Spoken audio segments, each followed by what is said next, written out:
Hilton brings you new ways to stay, with experiences that let you capture the glory days. Introducing the Graduate Hotels.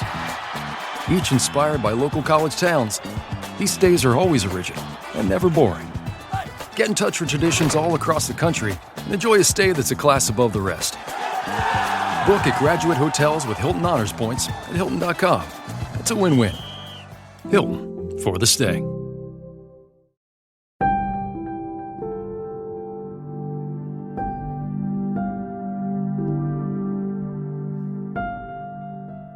Hi, I'm Dr. Sky, welcoming you and yours to the Dr. Sky Experience. Exclusive content from the realms of astronomy, space, aviation, and weather, here on America's Great Talk Radio 77 WABC from New York City and around the world. Welcome to the Dr. Sky Update, episode number 2. We thank each and every one of you for listening to this particular podcast. In weeks and months to come, we will continue to have long-form interviews with special guests that are newsmakers from the realms of astronomy, space, aviation, and weather, and about those in the know with American exceptionalism. Interesting topics. But we begin episode number 2 of our Dr. Sky Update by beginning with Earth's nearest neighbor, the Moon. We find out that as of the 17th of October, the Moon reached its last quarter phase. From now until the end of the month, the Moon continues to wane as a waning crescent moon, meaning it rises later and later, or earlier and earlier, depending on your perspective, into the early morning hours. That all ends on the 25th of October as we reach the next of the new moons we call the dark of the moon.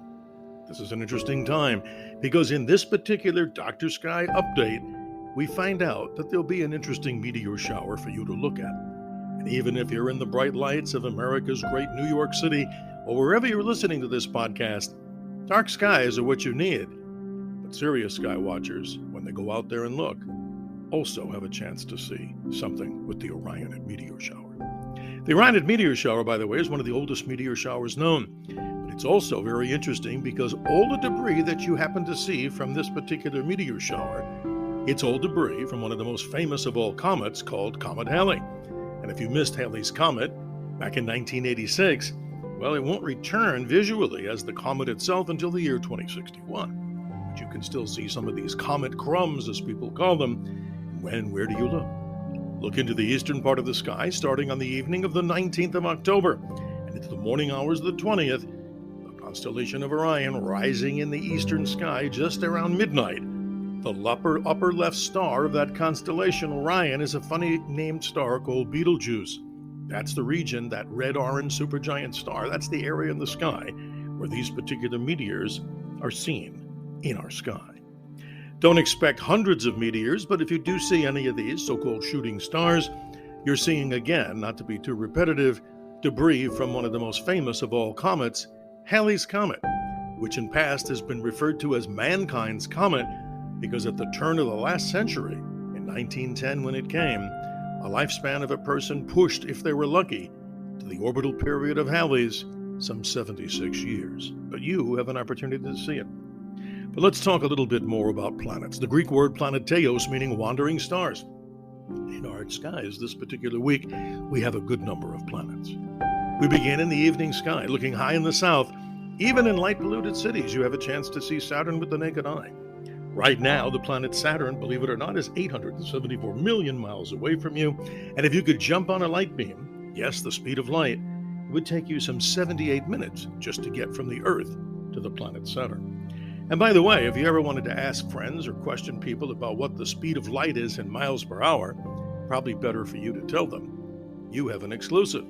The speed of light in miles per hour, get a load of this, is 670 million miles an hour.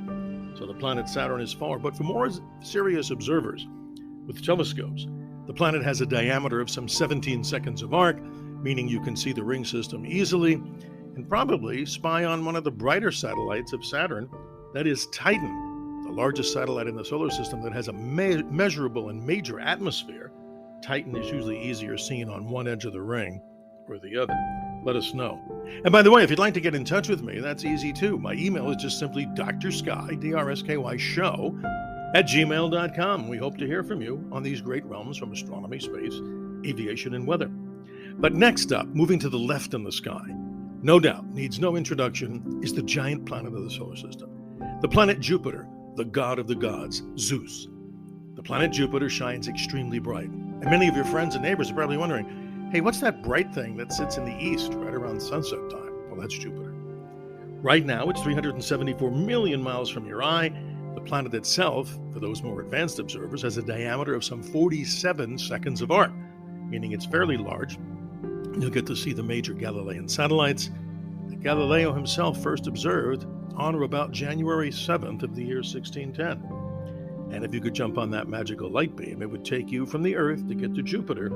How about that? A 33-minute distance in time. Maybe that's like flying from New York to Washington, D.C., the old days with the shuttles. And that is not space shuttles, but airline shuttles. So imagine how fast light travels. And then continuing to look into the northeast sky right after 10 p.m., that bright orangey red thing, yes, a thing, it's a planet. It's the planet Mars, the red god of war. It now is 64 million miles away from your eye.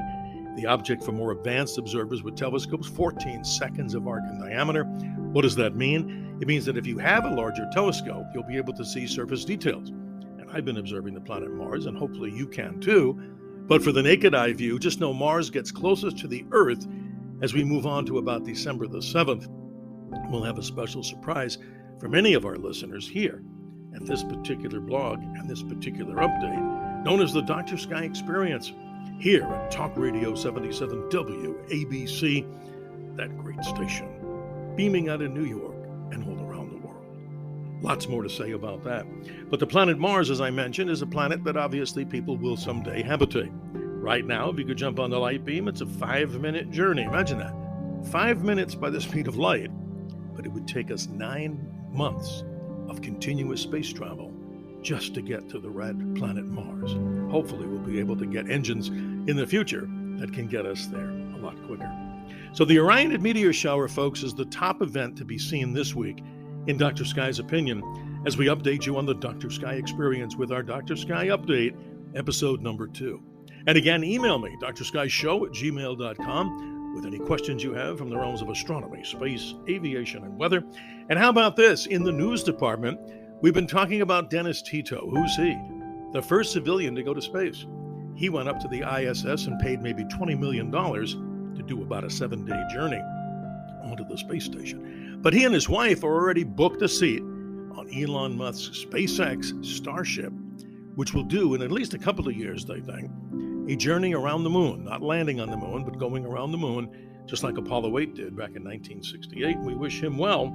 But also actor Tom Cruise, of the great fame of Top Gun Maverick, if you haven't seen the movie, great.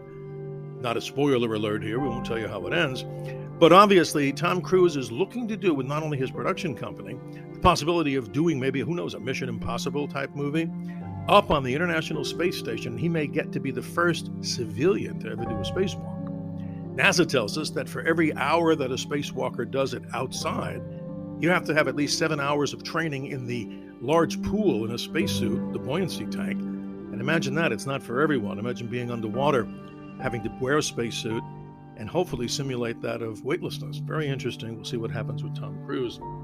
And so many things, ladies and gentlemen, happening from the realms of astronomy, space, aviation, and weather. It's my honor to have you listening to the Dr. Sky Experience on America's Talk Radio 77 WABC, where we wish you the clearest of skies, health and happiness. Dr. Sky reminds you to always remember to keep your eyes to the skies, and each week trying to continue to earn the title of your navigator on the highway to the heavens. Clear skies.